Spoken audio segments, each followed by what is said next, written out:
दोस्तों, आप में से ज़्यादातर लोग अपने स्मार्टफ़ोन से ही फ़ोटोग्राफ़ी करते होंगे, सिंपली क्योंकि ये काफ़ी कन्वीनियंट होता है और आप अपने फ़ोन को कहीं भी छोटी-सी जेब में भी रख के घूम सकते हैं और कोई भी ज़्यादा दिक्कत महसूस नहीं होती है। अगर आप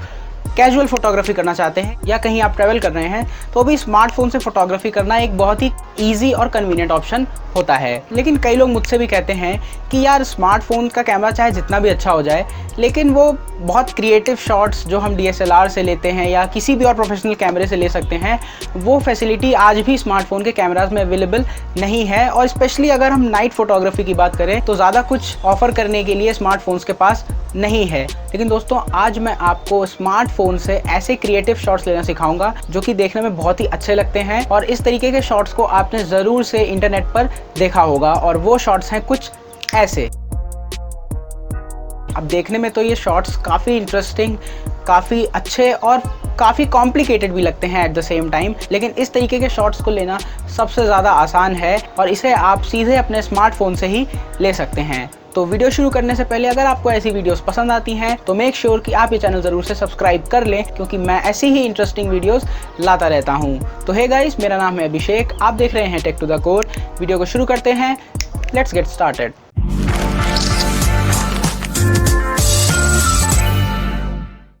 तो ऐसे शॉट्स बेसिकली एक सिंपल टेक्निक पे बेस्ड हैं जिसको हम लोग कैमरे की भाषा में लॉन्ग एक्सपोजर शॉट्स कहते हैं। इसमें बेसिकली हम लोग क्या करते हैं कि जो कैमरे का शटर है वो काफ़ी ज़्यादा देर तक उसको खुला रखते हैं, जिससे जितनी भी लाइट होती है और जो मूविंग ऑब्जेक्ट्स हैं उनसे जो लाइट निकलती है वो पूरी की पूरी जो है सेंसर में कैप्चर होती रहती है उतनी देर तक जितनी देर तक शटर ओपन रहता है, और उसके बाद हम लोगों को इतने इंप्रेसिव रिजल्ट्स देखने को मिल जाते हैं। अब एग्जांपल के तौर पर अगर आप किसी रोड पे हैं और काफ़ी सारी वहाँ से गाड़ियाँ निकल रही हैं, तो अगर आपने अपने कैमरे के शटर को 3 सेकंड के लिए फॉर एग्जांपल ओपन कर रखा है और वो गाड़ी 3 सेकंड में इस पॉइंट से लेकर इस पॉइंट तक ट्रैवल करती है, तो एक आपको काफ़ी अच्छी सी लाइट ट्रेल मिलेगी जो कि यहाँ से शुरू होके यहाँ तक जाती है। अब जो लोग एक्सपोजर के बारे में फुल डिटेल में जानना चाहते हैं सब कुछ, तो उनके लिए ये आई बटन पे यहाँ मैंने अपनी एक वीडियो लिंक कर दी है, आप उसे ज़रूर से चेकआउट कर सकते हैं और आपको एक्सपोजर के बारे में सब कुछ बहुत ही आसानी से समझ में आ जाएगा। ये एक प्लेलिस्ट है जिसमें आपको कैमरा और फोटोग्राफी से रिलेटेड काफ़ी सारे सिंपल टर्म्स मैंने समझाए हुए हैं, तो आप उसे ज़रूर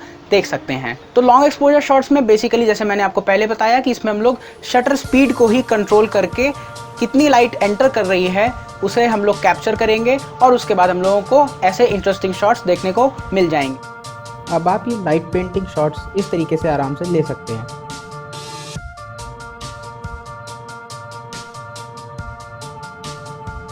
अब ज़्यादातर स्मार्टफोन कैमराज में हम लोग अपर्चर चेंज नहीं कर सकते हैं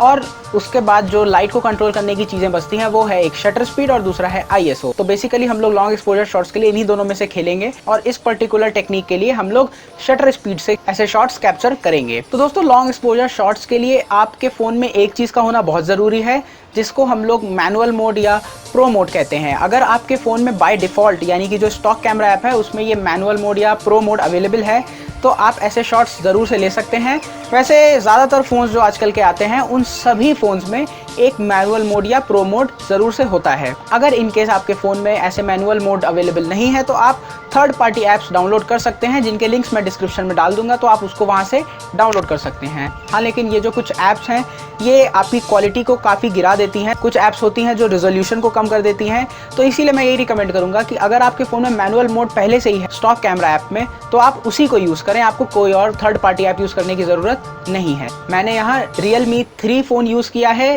नाइट एक्सपोजर शॉट्स के लिए। इस फ़ोन में मैनुअल मोड प्रो मोड के नाम से पहले से ही अवेलेबल है स्टॉक कैमरा ऐप में, जो बहुत अच्छे से काम करता है। अब लॉन्ग एक्सपोजर शॉट लेने से पहले 3 चीज़ें हैं जिसका आपको ध्यान ज़रूर से रखना चाहिए, वरना आपके शॉट्स ख़राब हो सकते हैं। सबसे पहली चीज़ कि आपको अपने कैमरा यानी कि आपको अपने फ़ोन को स्टेबल पोजीशन पे रखना है, जितना ज़्यादा स्टेबल हो सके उतना ज़्यादा स्टेबल जगह पे रखना है, ताकि वो फ़ोन स्टेडी रहे और शॉट्स लेते वक्त बिल्कुल भी हिले नहीं। क्योंकि अगर आपका कैमरा हिल जाएगा तो उससे जो मूवमेंट है व्हीकल्स का या जो आप लाइट पेंटिंग करने वाले हैं उसका जो मूवमेंट है वो काफ़ी ब्लरी रिकॉर्ड होगा और वो आपको देखने में बिल्कुल भी इमेज अच्छी नहीं लगेगी। तो आप ये मेक श्योर कर लें कि या तो आप एक ट्राइपॉड यूज़ कर लें या तो किसी ऐसी जगह पे फ़ोन को टिका दें जहाँ से उसके हिलने की चांसेस बहुत ही ज़्यादा कम हों। मैंने पर्सनली यहाँ पे एक ट्राइपॉड की मदद से ऐसे शॉट्स कैप्चर किए हैं। अब यहाँ पे मैं दूंगा एक छोटी सी टिप कि अगर आप ट्रैफिक को रिकॉर्ड करना चाहते हैं और आप अपनी कार में बैठे हैं तो आपकी जो कार की विंडो है या जो आपका डैशबोर्ड है आप उस पर उस फ़ोन को टिका सकते हैं, जिससे वो एक स्टेबल पोजीशन पे होगा और तब आप ऐसे शॉट्स ट्रैफिक में भी बहुत आसानी से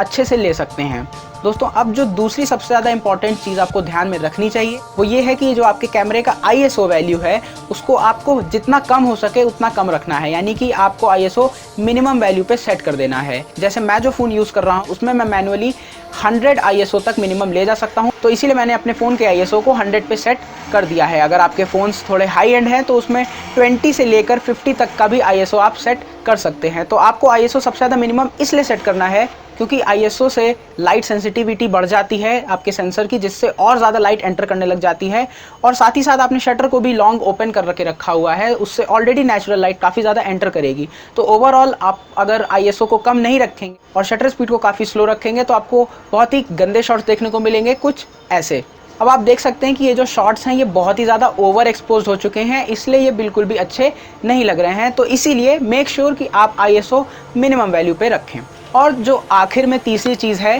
कि आपको जो शटर स्पीड है वो, मैं यहाँ से एकदम एग्जैक्ट तो नहीं बता सकता कि हर शॉट के लिए आपको कितनी शटर स्पीड रखनी चाहिए, कितनी कम शटर स्पीड रखनी चाहिए, लेकिन ये आपको अपने आप से खुद से थोड़ा सा एक्सपेरिमेंट करना पड़ेगा और आपको सीन के हिसाब से थोड़ा सा अंदाज़ा लग जाएगा कि आप जो शॉट चाह रहे हैं उसके लिए आपको अपनी शटर स्पीड कितनी ज़्यादा कम रखनी है। कभी कभी 3 से 4 सेकंड ही काफ़ी होते हैं एक अच्छी लाइट पेंटिंग करने के लिए या लाइट ट्रेल्स को कैप्चर करने के लिए, लेकिन कई बार ऐसा भी होता है कि 16 से 20 सेकंड भी अगर आप अपने शटर को ऑन रखें तो भी आपको आपकी डिज़ायर्ड इमेज देखने को नहीं मिलेगी। तो ये चीज़ थोड़ी सी आपको ध्यान रखनी है कि आप किस तरीके के एम्बियंस में शॉट लेने वाले हैं, जिससे आप अल्टीमेटली डिसाइड कर सकें कि शटर स्पीड कौन सा सबसे ज़्यादा बेहतर रहेगा आपके लिए। एग्जाम्पल के तौर पर जब आप अगर ट्रैफिक का लाइट ट्रेल बनाना चाहते हैं तो अगर किसी रोड पे बहुत ज़्यादा फास्ट मूविंग ट्रैफिक है और काफ़ी सारी गाड़ियां हैं तो उस केस में 5 से 6 सेकंड की भी जो शटर स्पीड है वो बहुत ज़्यादा होगी, काफ़ी होगी, आपको अच्छा सा लाइट ट्रेल उसमें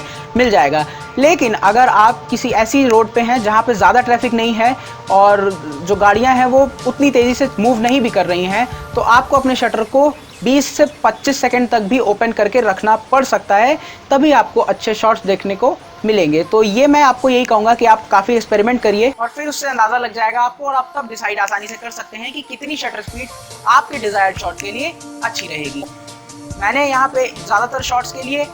16 सेकंड की शटर स्पीड का इस्तेमाल किया है, जो कि इस फ़ोन का मैक्सिमम है, और उसके बाद मुझे ऐसे इंटरेस्टिंग शॉट्स मिले हैं। तो इस तरीके से आप शटर स्पीड के साथ एक्सपेरिमेंट करके एकदम परफेक्ट मनचाहा शॉट ले सकते हैं। तो दोस्तों, एंड में मैं यही कहूँगा कि अगर आपने ये तीनों चीज़ें अच्छे से फॉलो करी हैं, ये तीनों पॉइंट्स अच्छे से फॉलो किए हैं, तो आई एम श्योर कि आपको बहुत ही ज़्यादा इंटरेस्टिंग और बहुत ही गजब की इमेजेस आप कैप्चर कर पाएंगे। और अगर आप इन इमेजेस में थोड़ा सा और चार चांद लगाना चाहते हैं तो आप इसे थोड़ा बहुत एडिट करके भी और बेहतर बना सकते हैं। तो आई होप कि इस टेक्निक से आप काफ़ी सारे क्रिएटिव और इंटरेस्टिंग शॉट्स कैप्चर करेंगे। और अगर आप ऐसे शॉट्स कैप्चर करते हैं तो मेक श्योर कि आप उन इमेजेस में मेरे इस चैनल को भी टैग कर दें, ताकि हमें भी पता चलता रहे कि आपको हमारी वीडियोस पसंद आ रही हैं। मुझे फॉलो कर सकते हैं आप मेरे सोशल मीडिया हैंडल्स पे, जिनके लिंक्स आपको डिस्क्रिप्शन में मिल जाएंगे और हमेशा की तरह स्क्रीन पे भी ज़रूर से नज़र आ जाएंगे। ये वीडियो आपको पसंद आया हो तो इसे लाइक करें और शेयर करें इसे अपने फैमिली और फ्रेंड्स में। ऐसे ही इंटरेस्टिंग वीडियोस के लिए इस चैनल को सब्सक्राइब करें और हाँ, नोटिफिकेशन बेल आइकन भी ज़रूर दबाएं। मिलते हैं नेक्स्ट वीडियो में, तब तक के लिए गुड बाय।